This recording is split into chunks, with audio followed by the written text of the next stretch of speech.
However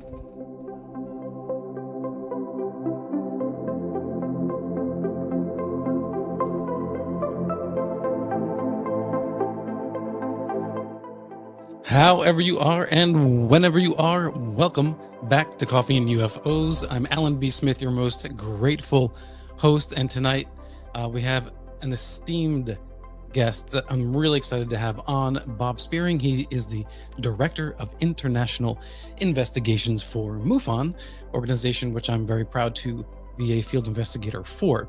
Before we bring on Bob, I do want to mention a few things. So the new social media handles across the board go like this. Blue Sky, you're at Coffee and UFOs. On Threads and Instagram, it is at Coffee and UFOs podcast. And now on Facebook, you can go to the Coffee and UFOs group, join there, share your comments and everything else that you have to share regarding the UFO phenomena. Tonight in particular, we will be focusing on the UFOs, the drones. So they are unidentified, but we do know that they are drones. The question is, where are they coming from? Why do we see this in New Jersey, Pennsylvania, Germany, England? And this is not the first time we've seen a cluster of drones in the sky before. In fact, a recent case, my most recent case for MUFON, someone did report drones off of Long Island. So totally different location. But we've also had drone reports in South Carolina. So this is really, really interesting. I think Bob is particularly suited to discuss this. So very briefly, let me read you his bio. Bob Spearing graduated from Fordham University in 1981 with a BA in Communications with Journalism, Advertising, Public Opinion, Propaganda, and Film Production as major concentrations. Bob retired from the Port Authority of New York and New Jersey in 2019 after 34 years of service. His many duties included being an FRA licensed rail traffic controller and locomotive engineer. While in management, he was a safety investigator and a contract administrator who prepared multi-million-dollar budgets. He had 3 UFO sightings himself, and it was enough to capture his interest and research in the phenomena. Bob joined the Mutual UFO Network, MUFON, in 2014 as a field investigator and is currently Director of International Investigations. Bob has appeared in several episodes of the 2019 travel series UFOs, The Lost Evidence as a photo analyst. In February 2023, Ancient Aliens episode on the History Channel, he appeared as a MUFON field investigator. He will be in a 2024 Netflix documentary called The UFO Game. I don't know if that came out yet, but I haven't seen it if it has. And is filming a segment for Ron James' movie sequel, An Accidental Truth, next. Bob was MUFON's Field Investigator of the Year in 2018 and Volunteer of the Year in 2023. Bob has long been involved with MUFON's various special projects, including Project Aquarius Digital Library, Historical Reports Archiving Project, very important, I have used it in my own research, the Pine Bush, New York UFO Museum, and the MUFON Members Social Network. He has had numerous articles published in various UFO-related magazines, including UFO Newsletter, a MUFON newsletter, and he speaks at various UFO conventions around North America, specifically on patterns in UFO reports, and he lives in Pennsylvania's Pocono Mountains with his wife and twin boys. Bob, how are you? Welcome to Coffee and UFOs. Hi, good to see you, Alan. How are you? I'm great. I'm so happy to have you on, particularly because what is going on in the news as we speak. I do want to mention quickly that I didn't know that you were involved in the Pine Bush, New York UFO Museum. Yeah, MUFON helped get it started like probably 4 years ago now. They had the Pine Bush Festival every year. MUFON always had a table at it. Yeah. And the New York State Director for MUFON, Chris DiPerno, got involved with Pine Bush, and we provided an enormous amount of information for their exhibits at the museum. It's not only a UFO museum; it sort of gets into the paranormal and ghost type things too. But there's an entire room Mhm. dedicated to UFO sightings, and they did a really fantastic job with the stuff that we gave them. Oh yeah, it looks great. I didn't realize how crucial it was that MUFON was involved. I know you guys had tables there for years. I actually got to do a talk there. What I titled "The Importance of the Paranormal," and then this past summer I did a tent talk outside about UFO debunkers. So we're not that far from Fun Bush, so we try to go every year. Uh, there are patterns that we are beginning to see regarding drones, and since patterns is something of a specialty for you, what are you seeing? Well, I can tell you this, that it's not a new phenomenon. I say initially a little bit of it right now is hysteria because now everyone is seeing drones everywhere they look. So Mm, you have to have a certain filter to weed out, what might just be actual airplanes that people are seeing and just people's imaginations running away with them. But for people that don't really follow this on a regular basis like we do, the people in the UFO community, several years ago we had the mysterious UFOs over Colorado. Those drone swarms were never solved. So this isn't new what's going on. It's been happening for several years. yeah. And um, now what are the possibilities? I mean, people have been photographing them, videotaping them, so you can certainly rule out that it's not aliens at this point, all right, by any stretch of the imagination. But the question is, who do these objects belong to, and what are they doing? So, there's pretty much two answers, I guess. One would be it's either ours and we don't want to tell people, or it's some foreign state doing whatever they're planning on doing. So there's an overwhelming amount of evidence coming in now. And for, John Kirby, the Biden administrator spokesperson, saying, well, we don't know what they are, but there's nothing to worry about, is sort of like one of the craziest things I ever heard, like in a presidential press conference. They don't know what they are, but nothing to worry about. And we heard this before last year with the Chinese balloon. All right, so you gotta figure out what do they know. The Pentagon is denying that it's ours, but that could be misinformation. And then you have the senator from New Jersey, I think his name is Jeff Van Drew, who is claiming it's Iranian stuff out at sea, a mothership out at sea launching these things. So it's either ours or it's theirs. That's my impression. A good friend of mine at MUFON, our media director, Ron James, posited a third theory, and Mhm. that maybe our government is actually trying to see what our reaction would be to UFOs to possibly prepare us for disclosure. So I thought that was a very interesting take that Ron had. Yeah, I think that's interesting. Actually, Ron's going to be on next week. I have a theory. Let me propose it to you, and I'm sure you've heard it before. Uh, could it be that these are ours, and what they're trying to do is muddy the waters, obfuscate the UAP discussion, so that the media, when they cover this, just like they did with the Chinese balloon, it just becomes, oh, because like you said, now we're at a hysteria point. People are Mhm. reporting everything they see in the sky. Oh, it's a drone, it's a drone, and shift the psychology away from taking UAP too seriously as something perhaps non-human. And now journalists, local media can just go, oh, it's probably just a drone. Just like the Chinese balloon, when we're talking about the objects that we're seeing in Yucatan and in Canada and in Alaska, the immediate assumption becomes, oh, it's probably a balloon just like that Chinese one they shot down. That's my guess if it's ours, and what the kind of psyops would be there.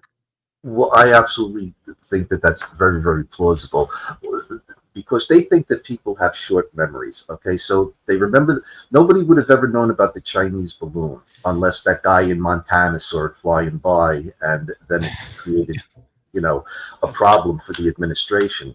But you have to wonder why the administration would ever let the Chinese balloon fly over all of our military installations, including NORAD, go clear across the country, then shoot it down, claiming that it was for safety's sake that they Hmm. waited till it hit the ocean. And then on the 11th, 12th, and 13th of February, I believe, a week or two later, they shot down three objects: the one over the Yukon forest, the Hmm. one up near Barrow, Alaska, that interfered with the pilot's cockpit instrumentation.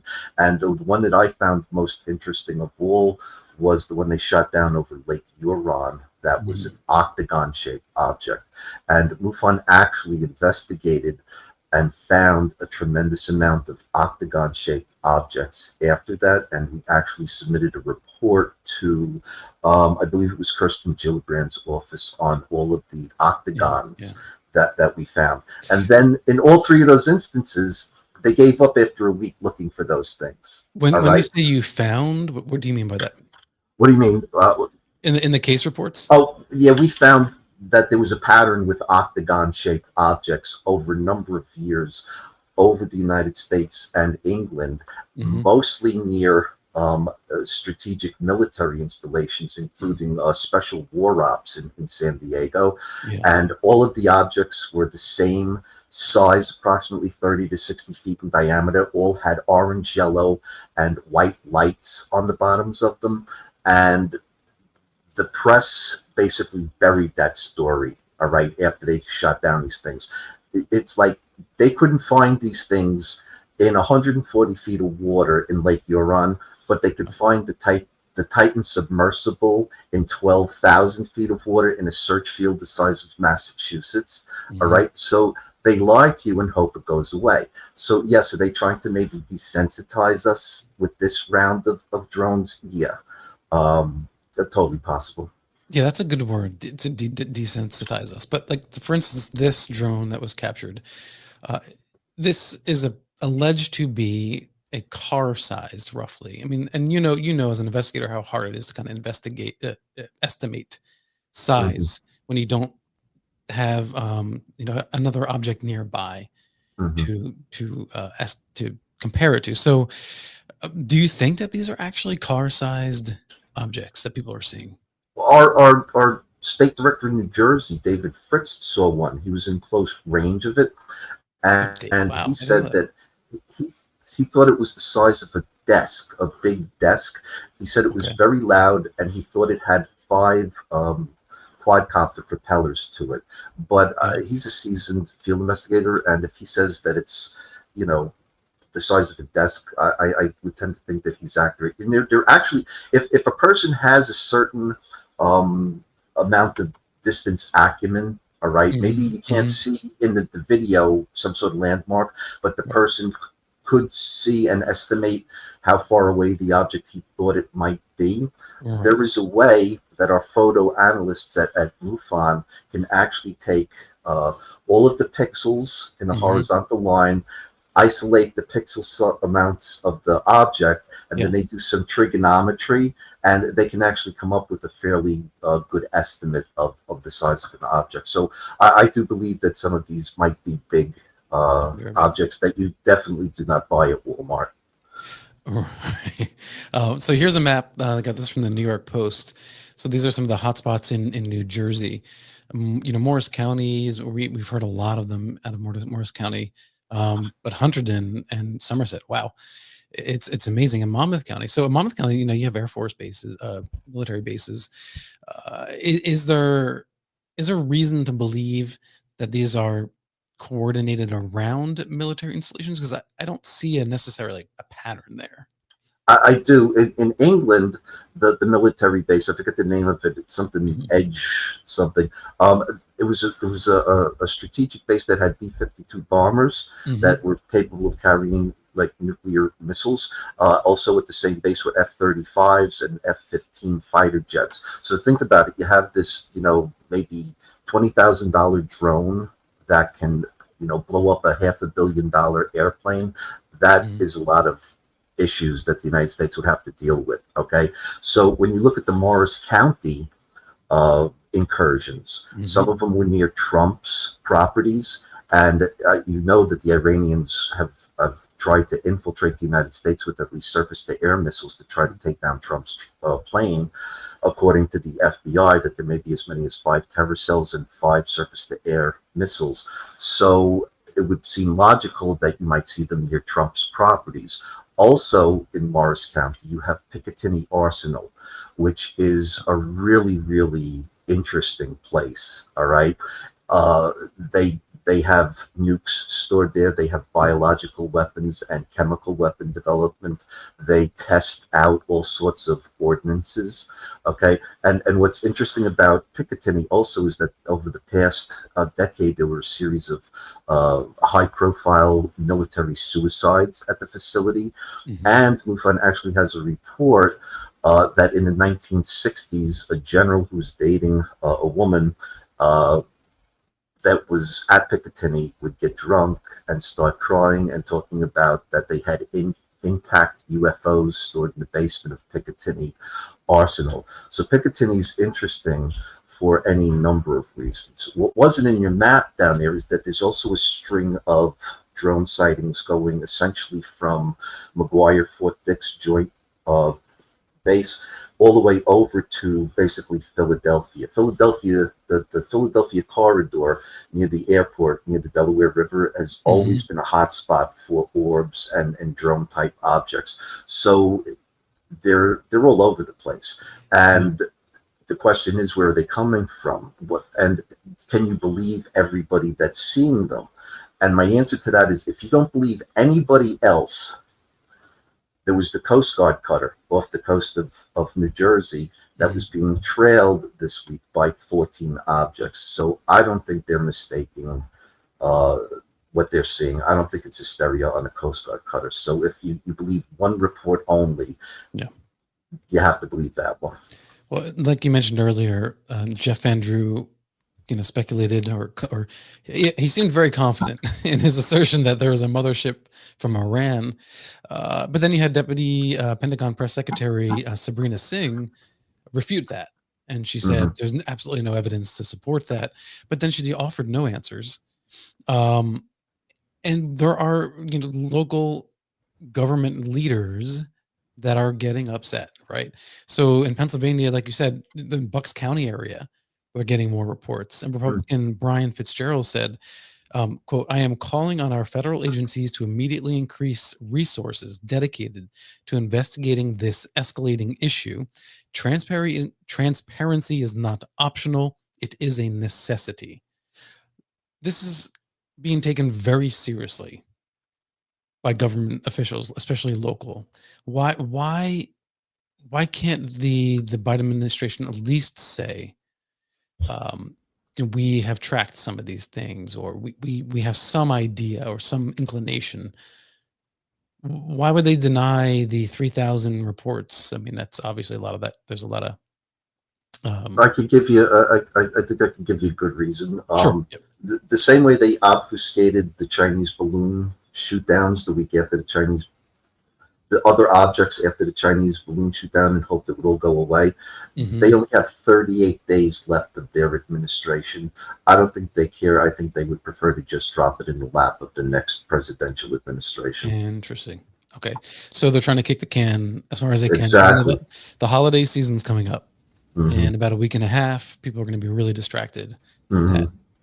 Okay. Just one more quote here. Belleville Township Mayor Michael Melham said, this is interesting, "They operate in a coordinated manner. The lights are usually on and they're blinking. When our state helicopter has gotten close, lights go off and they go away." And that brings us to the other question. So you've got people with cell phone cameras that are able to capture these things. How are they able to do that? And yet our helicopters or other deployed aircraft are unable to catch up, track, trail these things. Oh, because I think they are tracking them and trailing them. All right, the Coast Guard cutter alone is the perfect example that they have seen these things and have used technology to track them. It's interesting that when they know they're being watched, these particular drones, they know how to go dark. okay, which shows a Hmm. sophistication level that you'd never find at Walmart or Radio Shack. Right. Um, so, and then the other statement that they made is that they have no credible evidence of any sort of mothership along the Atlantic coast. And that's a very, very specific statement because Hmm. they're not saying that they couldn't be coming from somewhere else. Basically, you know, they're coming from a warehouse somewhere, or Or could it be some other. something that's already in the Chesapeake Bay or something Yep, like that? yep. Yeah. So they're not addressing the whole thing. And just to go back to last year with the octagons in um, Lake Huron. Hmm. They called off the search after a week in all three spots. I mean, Barrow, Alaska was on the tundra. I don't care if there's a half foot of snow on top of the thing a couple of days later. The United States government can find a needle in the middle of the Sahara Desert if they Wow. wanted to, from 10 miles up in space. So they're just lying. All right. And I've always believed that. And the other interesting thing about the Lake Huron story is right after that, two stories came out where they suddenly found shipwrecks in Lake Huron that were over 100 years old. So if they weren't looking for something on the Hmm. bottom of Lake Huron in 140 feet of water and not being able to find it, well, they certainly found other shipwrecks. So you got to put two to two together that they never called off the search. They were still looking for those objects. Well, and but as far as the capabilities of tracking and detecting, the difference between objects that are submerged and or stationary compared to these drones that can go dark and they're maneuverable, it's got to be difficult. It's kind of like when people say, like you got the telescopes here that pointed towards the stars, and people say, well, why can't you just zoom in on the moon? Well, it's not designed, to focus that in on that close. So could it be an issue with that, where it's like with the balloons, where they were like, oh, we didn't have the right filter on our Right. FLIR, or the like. Right. NORAD changed the parameters of what they look for in the skies right after that, by the way. The perfect example to answer that question is I Hmm. believe they do have the technology. All right. And that would be because maybe 3 or 4 years ago, Chris Mellon, the former Undersecretary of Defense under Trump, Hmm. came out with a report where he actually listed all of the assets that the United States government has that can be Hmm. used to track UFOs, and it was an astonishing paper. So I absolutely believe that the United States government does know what these things are. At least some of them. Some of it's hysteria. Some of it, people were taking pictures of airplanes. But I heard one incident where it was an airplane that wasn't actually moving. It was suspended in air, which I found interesting. But I haven't been able to find that report again. But yeah. So. You might remember, actually, in the 90s, there were some reports like that here in the New Jersey, New York border area, um, where people were reporting seeing what looked like planes and almost sounded like planes, and then we're not talking about parallax, apparently, that it would just kind of hover. Hmm. But not a helicopter. It sounded like a plane, looked like a plane, had the correct lights, but it didn't move. Those were reports that we've heard before, and that brings us to another speculative theory that people have been putting out there: is, are these things maybe ET, but they are purposely guised as drones or otherwise?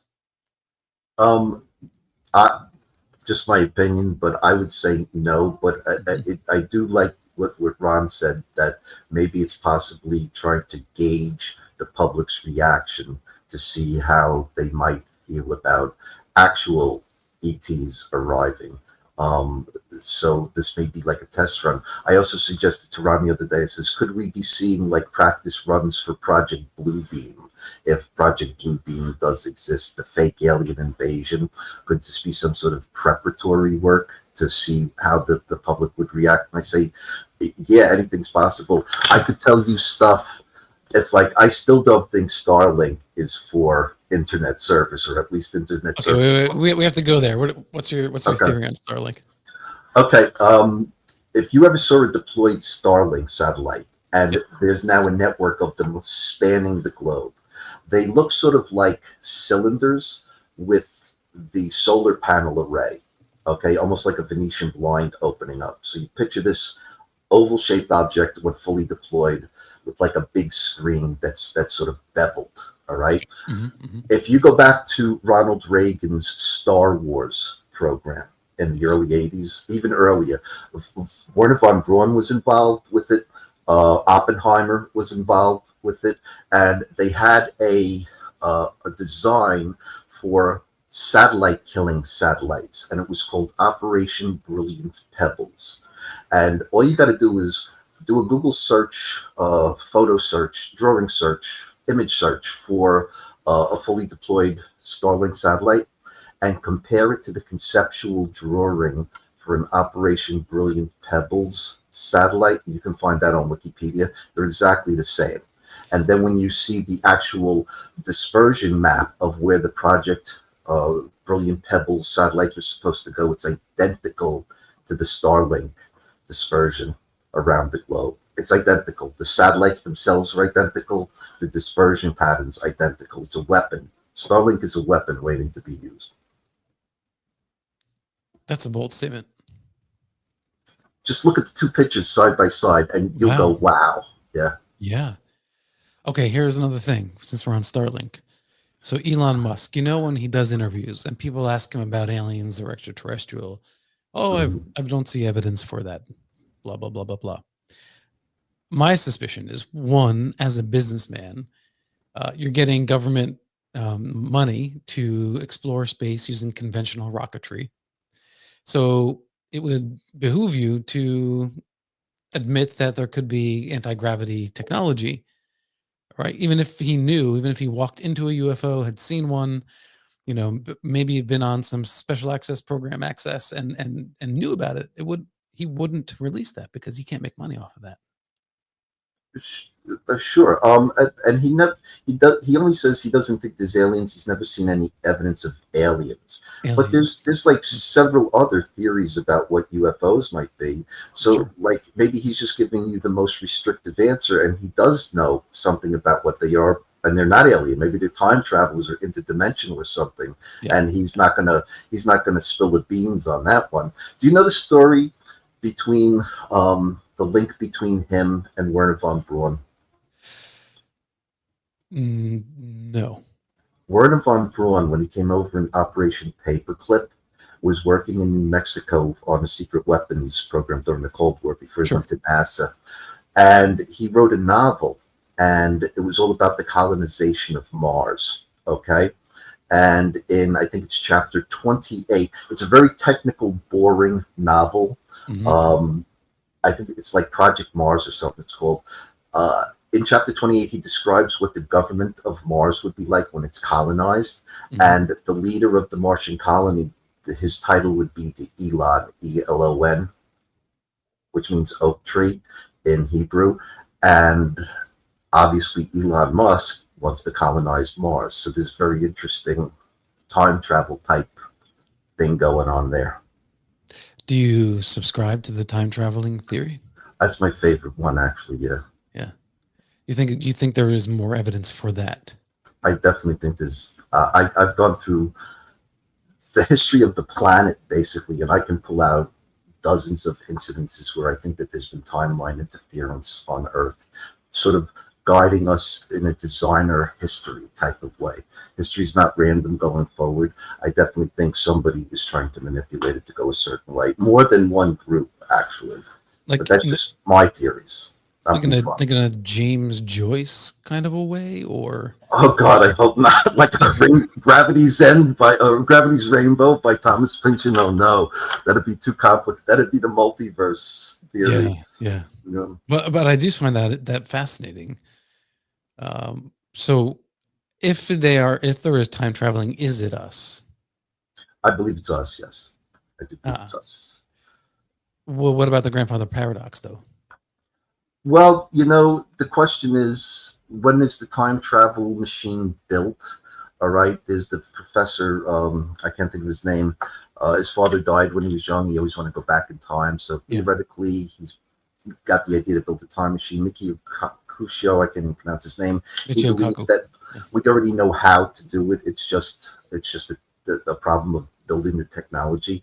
So the problem is you can only go forward, at least the way we know now, from the time the machine is built Mhm. and then come back to the time the machine is built. So that wouldn't explain all through history the time travel, unless sometime in the future we overcome all of these paradox problems, or what I think is more likely is that the time machine was built thousands and thousands of years ago, and that's where maybe aliens might be involved.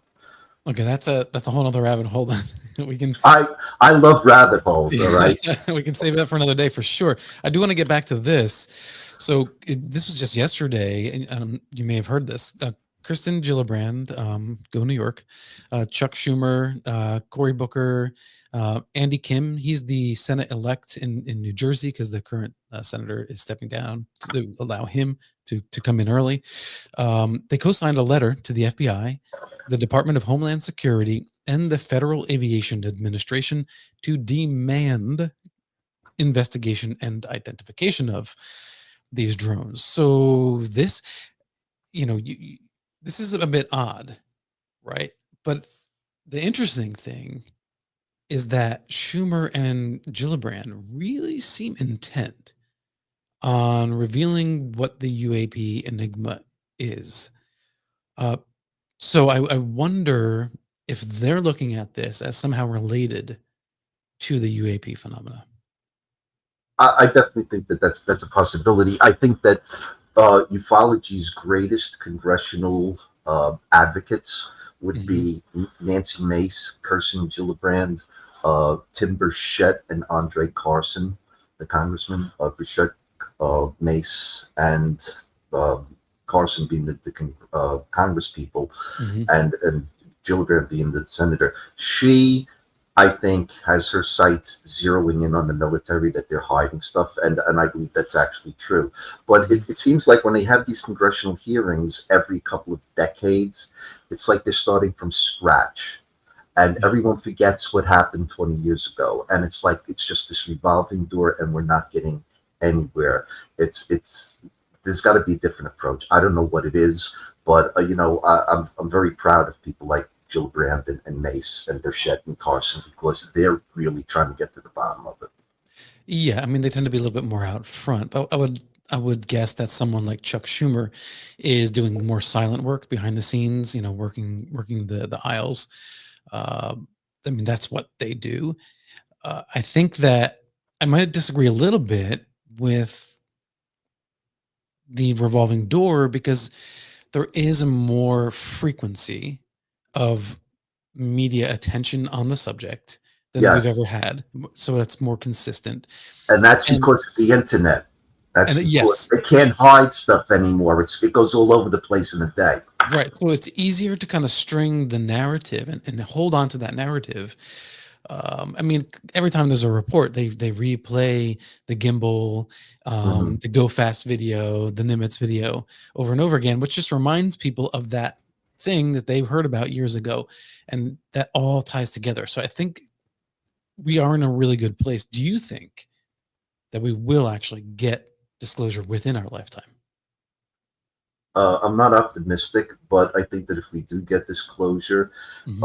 it's going to be not from the government at all. I think it's going to be because they can't hide it anymore. I Yeah. think at some point, when you look at all of the reports that MUFON has, that NUFORC has, the NICAP chronology, the historical ones, all of the APRO reports from the past, all of the thousands and thousands of books that have been written, the Larry Hatch database, the CUFOS chronology.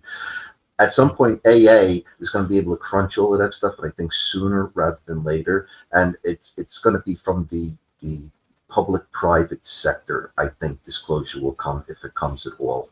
So you think public use of AI can do the heavy lifting there? I was going to ask you about that because in the last hearing with Gillibrand and Kozlowski, he was talking about the director of Arrow was talking about a new reporting system through Arrow, and I know that Arrow has at least intimated. But my understanding, there has been some conversation between like MUFON and other organizations with Arrow if they have their own reporting CMS, then w- does that kind of separate all the reports, or are they going to go and backlog past reports? Because the problem we have now is some people might report to MUFON and some people might report to Yes. Yep. NUFORC and so on. And are they going to aggregate all of that information? This is what APRO and MUFON and NUFORC and KUFOS tried to do decades ago, and it didn't work. So, but we have all of that historical data, and even the MUFON's Project Aquarius digital database has 2 terabytes by the time we're done of information. The problem isn't the historical stuff; it's the current stuff. All of a sudden, it's just spreading out to all different places where you can report things to. There's the new pilot database. NASA wants things. There's the private corporation Enigma Labs has a database. You have MUFON, you have NUFORC, and right now nobody's talking to each other. And I think it's because everyone wants it to be proprietary. All right. MUFON at the press conference after the congressional hearings that they did with Ron James, Dave McDonald from MUFON, and Danny Sheen from the Paradigm Institute, I think is the first hint that you may start to see organizations working together again. All right. I don't know if you're going to get Enigma or a private corporation because they've got their own values and goals. But, on the public side, I think that, maybe things might start brightening up. I've heard, very gossipy kind of things about Enigma being like anti-MUFON and trying to, supplant it. Do you think there's any validity in that sentiment? Well, I don't think they're anti-MUFON. I just think they're a corporation doing what they were put together to do. And if I don't think they're trying to do win MUFON, but I'm sure that if they started getting all of the reports and MUFON didn't, it's not gonna make them unhappy. You know what I mean? I just think it's a corporate thing. Although MUFON, you have boots on the ground investigators. That's something that nobody else has. We have 700 field investigators, and people will say, "Oh, we're an amateur organization." We're not. We're a volunteer organization. Correct. We have about 700 field investigators, and if you saw the credentials of some of these people, most of them have forensic backgrounds. They're airline pilots, retired fighter jet pilots, retired homicide detectives, photo analysts, lab technicians, statisticians, biologists. I could go on. All right. So we know what we're doing. Yeah. Regarding the drones, who should be tracking these if they are ours, if they are US citizens, FAA, FCC, where are they logged? Okay, well, I can tell you right now that these drones are flying illegally. All right, because there's if you ever saw the test to become an FAA licensed drone pilot, you'd know that there's different levels that drones are allowed to fly at depending on airspace, if they're near an airport. These drones are all over the place. They're way above the limit that they should be altitude-wise, so they're rogue. Okay, they're definitely not legal drones, whatever they are. So, who would track them? I think it's going to be a combination of federal, state, and local authorities, the FAA, ARROW, state police in New Jersey, the FBI. I think it's going to have to be all of the above in order to track them. Of these drones that we're seeing, what percentage do you think are legit mystery drones? Legit mystery drones? Yeah. Because there's so many cases right now, and if you take out the hysteria, my guesstimate, I'd say that it's a real phenomenon, probably less than 50%, but I definitely think something very, very interesting is going on. I'd like to bring up one thing that I before we go off the drone topic. Back on December 9th, 2017, the MUFON and NUFORC got over 76 reports of lights in the sky going across the continental United States, basically from South Carolina all the way to California and up into Vancouver. And what it turned out to be was a joint military exercise designed to test using blunt force to enter a country using C-17s and fighter jets. And this is what people were seeing across the United States. MUFON ended up writing like a 30-page report on this because we did FOIA requests and we got the radar data. And God bless his soul, he's deceased now, a guy, Glenn Schultz, who was big with the Stephenville lights. He had 40 years of radar expertise, and he tore these reports apart and basically proved that there was a military exercise across the United States that night. But what the radar data found was that under these C-17s were multiple objects traveling at slow speeds at 60, 50 miles an hour. Our conclusion back in 2017 was that they were using C-17s as motherships to control drone swarms. So what we're seeing now isn't new. All right. Why they're making it so obvious if it is a military exercise is what's befuddling. And if it is ours, my conclusion is that if they're being seen over military bases, over reservoirs, over strategic areas.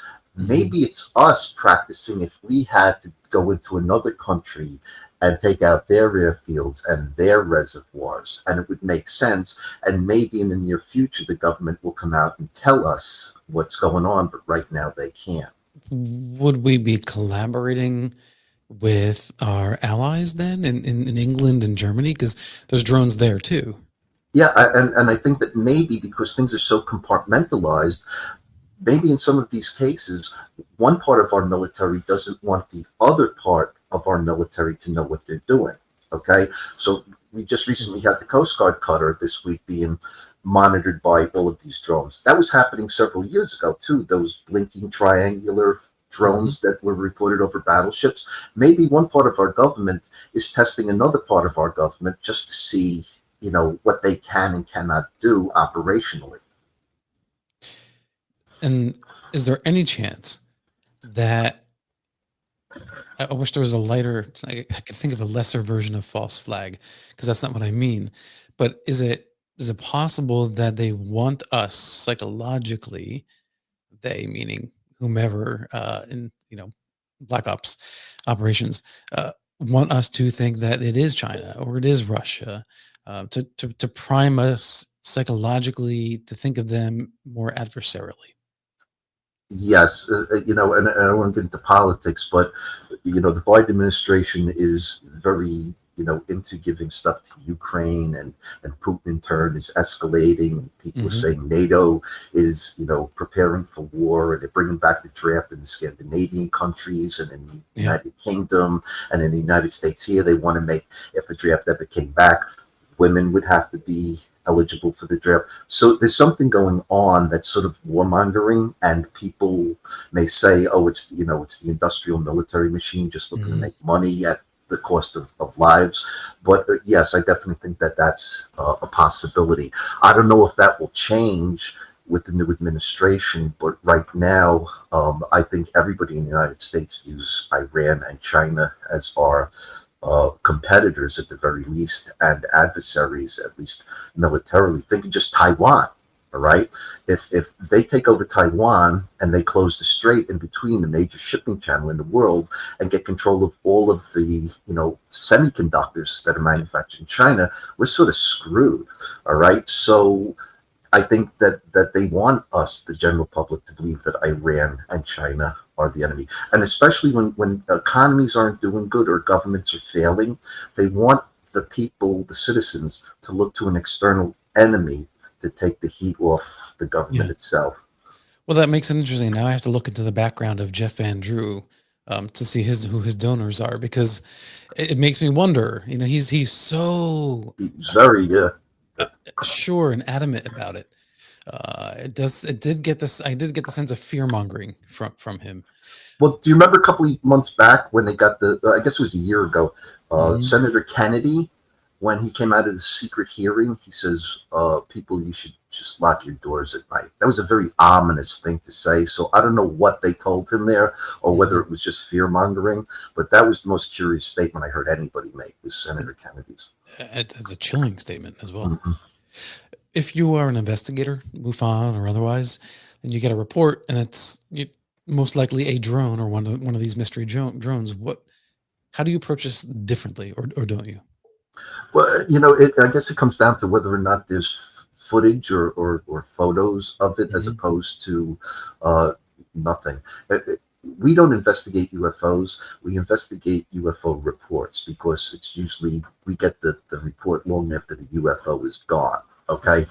Where we can make tremendous strides in identifying drones is when there's visuals, because drones more than likely fly below radar, or they don't have a transponder that will show up on Flight Radar 24. So you have to go with the visual evidence. And there's certain things that are specific to drones, and that's their red and green lights. The green lights are almost a lime color, a phosphorescent lime color when seen at a distance, and the reds are almost a phosphorescent cherry red as compared to an airplane. So there's a very distinct light signature to drones.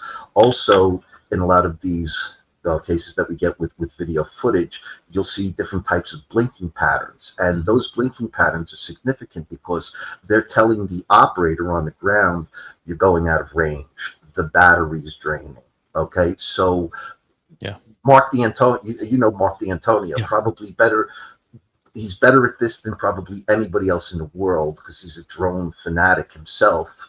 He can tell you exactly what each of those light patterns is. And when we see them in video footage that people submit, we almost know right away that it's a drone. Also, people say, oh, it took off at tremendous speeds. And it's actually just that the thing has the ability to maneuver in a way that people perceive that it's doing these things, but it's really only going 40 miles an hour.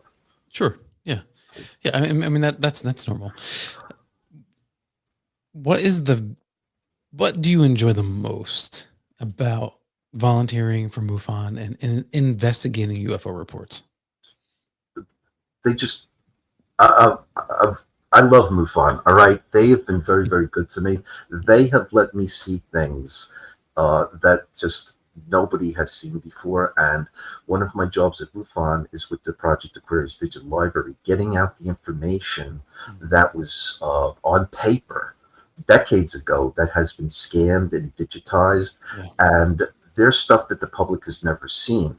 Right now, the Mars project, part of the Project Aquarius Library, we scanned all of the paper reports from the 60s, 70s, and 80s that the public's never seen. So it's like, it's a whole another 6,000 reports waiting out there. And right now, they're letting me and a team of 5 other people scan and redact the Leonard Stringfield diaries. Leonard Stringfield being the consummate crash retrieval guy from the 50s to the 90s when he died.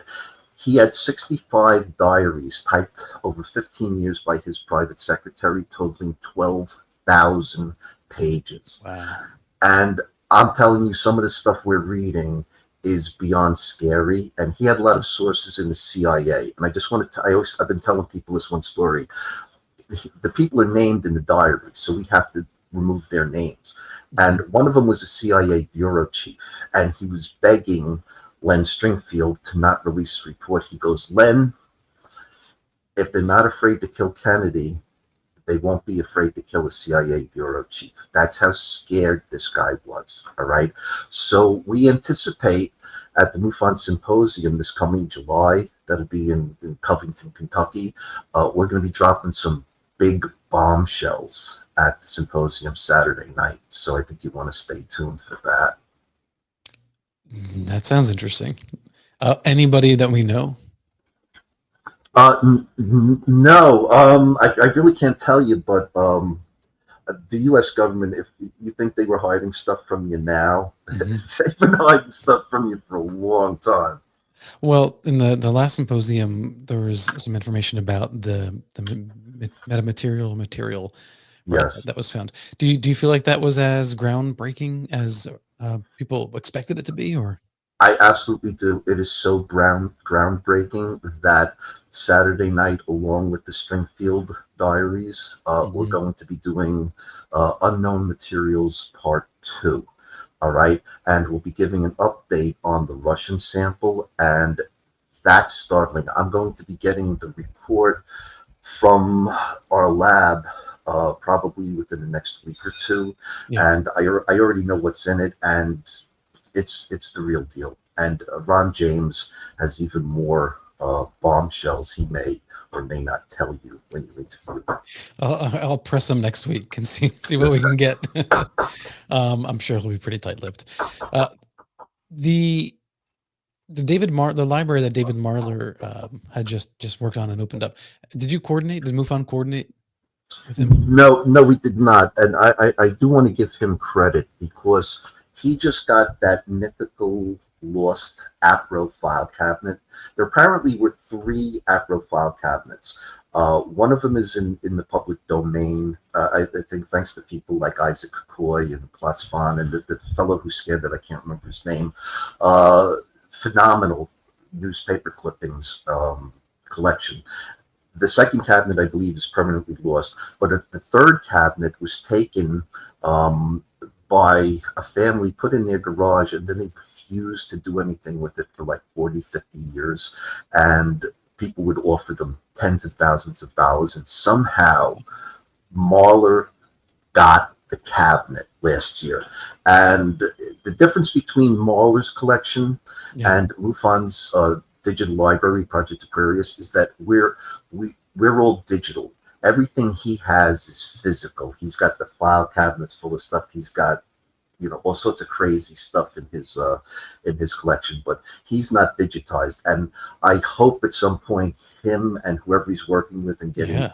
grant money from, they digitize that third file cabinet because I can't wait to see what's in it. All Yeah. right.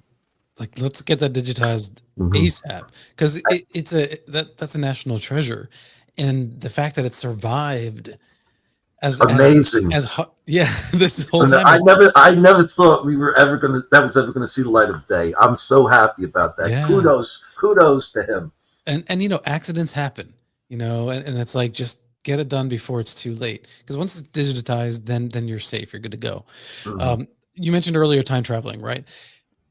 Do you think that these are also possibly extraterrestrials that we're seeing? Yes, I believe anything's possible. I mean, I think that aliens are possible. I think that time travelers are possible. I think interdimensional. There's more and more evidence to suggest that that might be going on. The Silurian theory that we've got another civilization on Earth slightly ahead of us, but hidden from us somehow, maybe at the bottom of the ocean. I believe all of it's plausible. I just favor, because of what I've been finding.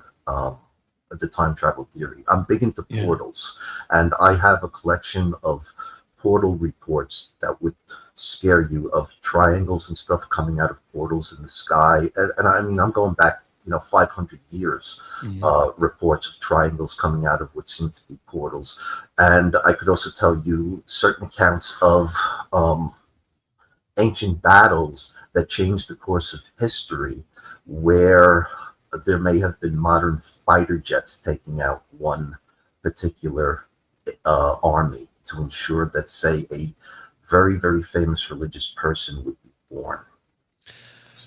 Okay. Well, as far as the extraterrestrial theory, there is you know, the star investigators with MUFON. So we do take abduction Oh, seriously. We do take those close contact reports seriously. Um, it just seems odd to me then that, based on the descriptions of contactees, that it would be us from the future, because some of these entities that people see are quite strange, and I don't think can always be explained as a future human that's hmm. evolved into something that's just a little bit different. Well, let's say it's us, Hmm. right? We know that the CIA has the ability since the 1960s to pretty much mess with people's brains and what they see. Yeah. They have the ability now to make an entire army become lethargic, or depressed, all right, just Mhm. based on sound waves and stuff. And then you've got the Havana Yeah. thing going on. Um, so one of my theories is that perhaps what people are seeing in their bedroom isn't what's actually going down, that it's some sort of technology, it's some sort of masked memories. Mhm. Okay. But let's say that it is real. Okay. Let's say there are little grays materializing in people's bedrooms. A lot of times they're orbs and they turn into these creatures. That's very interesting because it would suggest that there's something interdimensional about it.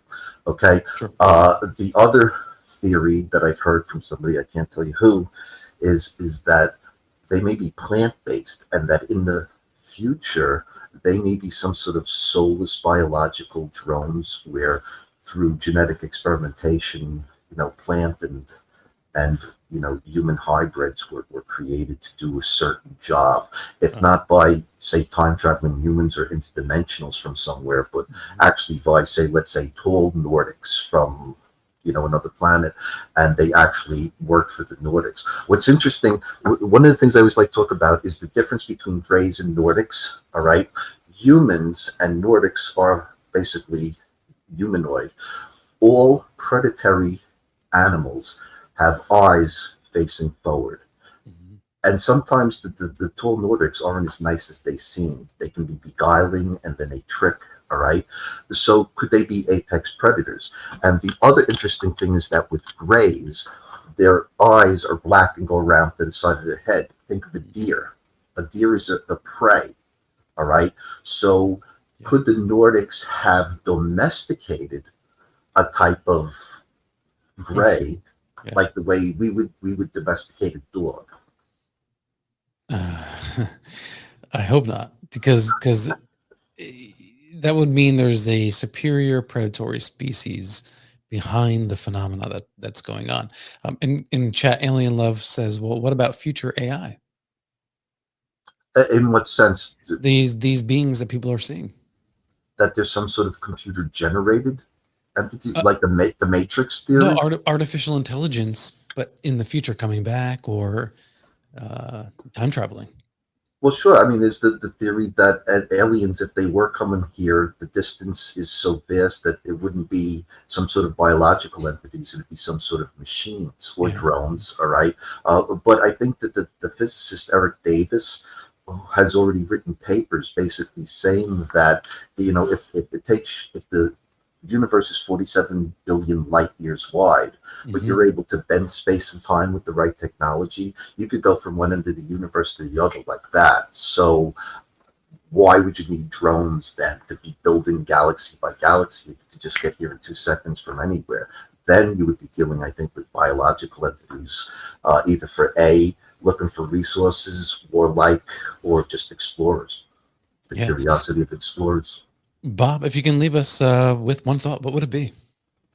Um, Grassroots ufology is the way to go. If grassroots ufology dies and it's left up to Arrow and NASA and private corporations, I don't think we're ever going to get the answer. All right, you got to keep MUFON, you got to keep NUFORC going, even though we're sort of competitors. You got to keep the Paradigm Institute going because we'll lose everything if grassroots goes down the drain. And the best thing I ever did was to become a field investigator. Some of the stories you will hear could make your hair stand up, but the fun and excitement of investigating UFO reports is one of the greatest things I ever did. And MUFON's always looking for field investigators. And so just www.mufon.com, you can join, you can become a field investigator. I guarantee you it will be the most exciting thing you ever did. Yeah, I agree with you 100%. Thank you so much for your insight, your breakdown, and Bob, I hope that you'll come back to Coffee and UFOs sometime in the future. It'd be great to have you on. And I do want to say I agree with you 100%. Earlier, you'd mentioned something about amateurs, like you MUFON being, a volunteer organization, but I think the term amateur is okay because there's all kinds of people that are interested in this subject, and part of that grassroots is everyone on that spectrum who cares about this subject and is interested in it. So I think I encourage everybody. Bob, did I lose you? Oh, it looks like Bob froze. All right. Well, that's it. Anyway, everyone, thank you so much for joining. Hopefully we'll see Bob in just in a minute when I sign off here. As a friendly reminder, if you like this podcast, please subscribe, comment down below, share your thoughts. I'd really appreciate any support that you can give, because your actions really are what make the channel grow and this podcast grow. So wherever you listen to podcasts, please rate and share your thoughts and commentary. This podcast is rebroadcast on the UnX network every Thursday night at 11 p.m. Pacific time, 2 a.m. Eastern time, Fridays. Until next time, everyone, I will see you all on the flip side.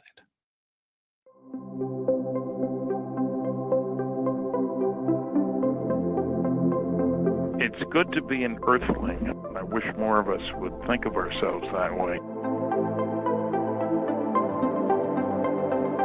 I don't have a problem with skeptics. It's debunkers that are on some other level that I don't understand.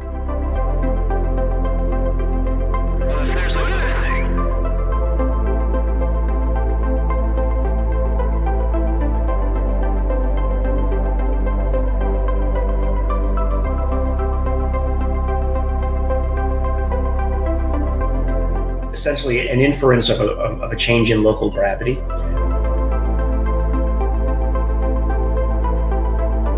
Saucer-shaped craft, and they're hovering over the water.